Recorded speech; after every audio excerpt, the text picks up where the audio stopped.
AS tak mau kasih Ukraina teknologi rudal yang bisa capai Rusia. Ukraina meminta tambahan senjata berat untuk melawan Rusia, khususnya sistem roket jarak jauh. Presiden Amerika Serikat, Joe Biden, memberi tanggapan mengenai permohonan itu. Ukraina khususnya meminta senjata semacam Modern Multiple Launch Rocket Systems, MLRS. Senjata semacam ini punya daya jangkau yang sangat jauh sehingga dipandang efektif dalam menahan serbuan Rusia. Kami tidak akan mengirimkan ke Ukraina sistem roket yang bisa menembak ke wilayah Rusia, kata Biden di White House, seperti dikutip Detikainet dari Reuters, Selasa, tanggal 31 Mei tahun 2022. Mungkin Biden tak ingin eskalasi konflik bertambah parah. Namun, ia memang tidak menyebut secara spesifik senjata seperti apa yang tidak akan dikirimkan ke Ukraina, sehingga masih terbuka peluang diberikannya MLRS.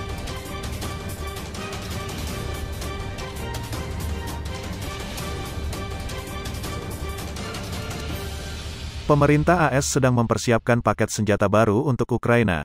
Sumber militer menyebut MLRS bisa saja termasuk dalam paket itu, tapi tidak dengan kapabilitas tembakan yang sangat jauh.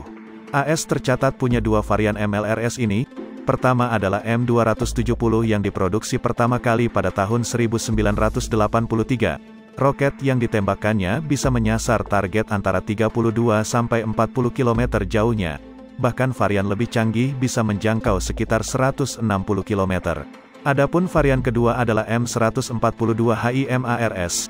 Dikembangkan pada tahun 1990-an, roket standar dari sistem ini dapat menembak sampai 300 km.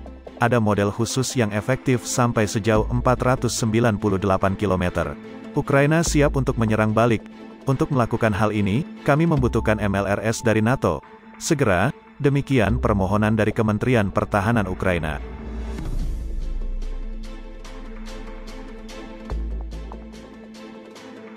Rusia saat ini menggunakan artileri dengan kuat.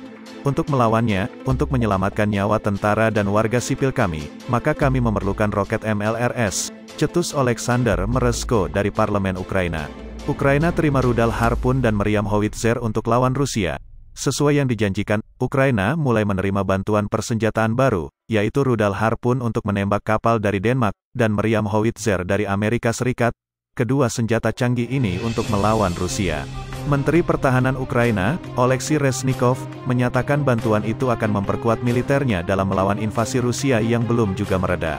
Kecepatan Harpoon bisa mencapai 864 km per jam, jarak jangkauannya maksimal sekitar 139 km dari kapal dan 220 km dari udara, bisa berbeda tergantung modelnya.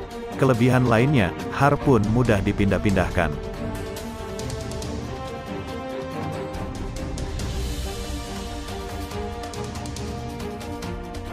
Sedangkan Horowitz adalah semacam meriam yang juga memiliki jangkauan jauh untuk menembak musuh. Kehadiran dua senjata baru ini diharapkan memperkuat pelabuhan Ukraina. Pertahanan di pantai-pantai negara kita tidak hanya akan diperkuat oleh rudal Harpoon, tapi juga akan digunakan oleh tim Ukraina yang sudah terlatih, kata Reznikov seperti dikutip Detikainet dari Reuters, Senin, tanggal 30 Mei tahun 2022.